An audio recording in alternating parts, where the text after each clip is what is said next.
5 seconds. Start. தலைவர் அவர்களே, உணவு கொள்கை மீதான விவாதத்தில் கலந்து கொண்டு என் கருத்துக்களை தெரிவிக்க வாய்ப்பு கொடுத்தமைக்கு முதலில் என் நன்றியை தெரிவித்துக் கொள்ளுகிறேன். இந்த முக்கியமான பொருள் பற்றி பேசுவதற்கு உறுப்பினர்கள் அனைவருக்கும் அவர்கள் விரும்பும் அளவுக்கு நேரம் அளிக்கப்பட்டதை தெரிவித்துக் கொள்ள விரும்புகிறேன். நிதி அமைச்சர் அவர்கள் நேற்றைய தினம் இது பற்றி மிகச் சிறந்த முறையில் தன்னுடைய கருத்துக்களை தெரிவித்தார்கள். அவருக்கு என்னுடைய நன்றியை தெரிவித்துக் கொள்ள கடமைப்பட்டுள்ளேன்.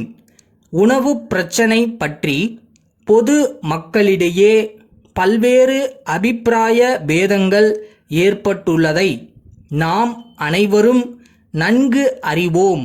ஆனால் இவை தவறானவை என்பதை நிரூபிக்க அரசு எல்லாவிதமான நடவடிக்கைகளையும் மேற்கொண்டு வந்ததை நீங்கள் அனைவரும் அறிவீர்கள். உணவு கொள்கையில் ஏதோ பெரிய அளவில் மாற்றங்கள் செய்ய அரசு முடிவு செய்திருப்பதாக பல உறுப்பினர்கள் தெரிவித்தார்கள். அவர்கள் அச்சத்திற்கு எந்த வகையிலும் ஆதாரமில்லை. ஆனாலும் ஆங்காங்கு சிறு சிறு மாற்றங்களை செய்ய அரசு கருதியுள்ளது. அரசின் அடிப்படை கொள்கைக்கும் இவற்றுக்கும் எந்தவித சம்பந்தமும் இல்லை என்பதையும் இந்த சமயத்தில் தெரிவித்துக் கொள்ள விரும்புகிறேன். கடந்த சில ஆண்டுகளாக உணவுத்துறை பல்வேறு பிரச்சனைகளை எதிர்த்து சமாளிக்க வேண்டியிருந்தது.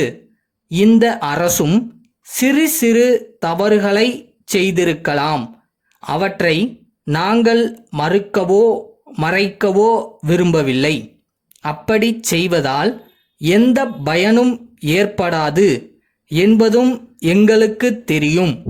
ஆனால் அரசு கடந்த பல ஆண்டுகளாக மேற்கொண்ட நடவடிக்கைகள் காரணமாக கடுமையான இந்த பிரச்சனையை நாங்கள் வெற்றிகரமாக சமாளித்துள்ளோம் என்பதை உறுப்பினர்கள் ஒப்புக்கொள்வார்கள் என்பதில் எங்களுக்கு நம்பிக்கை இருக்கிறது. இந்த விவாதத்தில் கலந்து கொண்டு பேசிய உறுப்பினர்கள் தங்கள் தொகுதி முன்னேற்றம் பற்றியும் பேசினார்கள். அவ்வாறு அவர்கள் பேசியது நியாயமானது என்பதில் கருத்து வேறுபாடு இல்லை. இருப்பினும் நாம் எப்போதும் இந்தியாவின் முன்னேற்றத்தில் கண்ணுங்கருத்துமாக இருக்க வேண்டும் என்பதை சுட்டிக்காட்ட விரும்புகிறேன். இந்திய நாடு ஒரே நாடு என்பதையும் நாம் அனைவரும் இந்த நாட்டை சேர்ந்தவர்கள் என்பதையும் நாம் ஒவ்வொருவரும் கருத்தில் கொள்ள வேண்டும். நிதி அமைச்சர் அவர்கள் பேசும்போது மற்றொரு முக்கியமான பொருள் பற்றியும் குறிப்பிட்டார்கள்.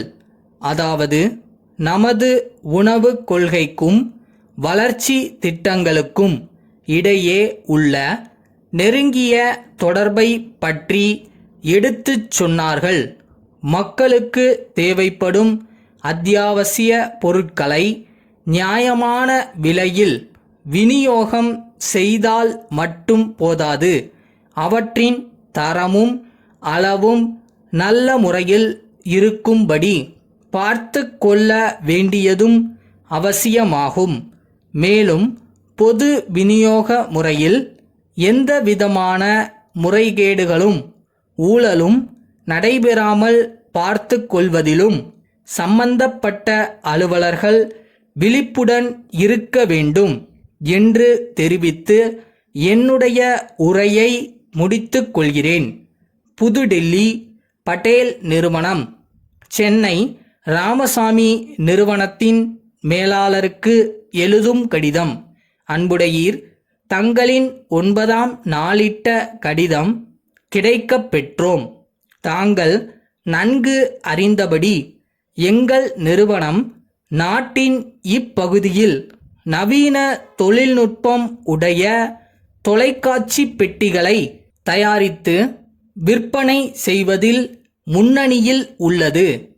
வெளிநாடுகளிலும் எங்கள் தயாரிப்புக்கு நல்ல வரவேற்பு உள்ளது. தென் இந்தியாவில் எங்கள் தொலைக்காட்சி பெட்டிகளை அறிமுகம் செய்ய எண்ணியுள்ளோம். இதற்காக எங்கள் விற்பனை நிலையம் அமைக்க சென்னையின் மையப்பகுதியில் வசதியான கட்டடம் ஒன்றை விலைக்கு வாங்குவதற்கு ஏற்பாடு செய்யும்படி தங்களை கேட்டிருந்தோம். அதன்படி தங்கள் கடிதத்தில் தெரிவித்துள்ள அண்ணா சாலை கட்டடம் எங்கள் தேவைக்கும் வசதிக்கும் ஏற்றபடி அமைந்துள்ளது என்பதை மகிழ்ச்சியுடன் தெரிவித்துக் கொள்கிறோம். எங்கள் பொறியாளர் ஓரிரு தினங்களில் சென்னைக்கு வந்து தங்களை சந்தித்து கட்டடம் சம்பந்தமான ஆவணங்களை பரிசீலித்து விலையை நிர்ணயம் செய்வார். அதன்பின் எங்கள் நிர்வாகக் குழுவின் ஒப்புதல் பெறுவதற்கு தக்க ஏற்பாடுகள் செய்யப்படும் என்பதை தெரிவித்துக் கொள்கிறோம். தங்கள் நம்பிக்கையுள்ள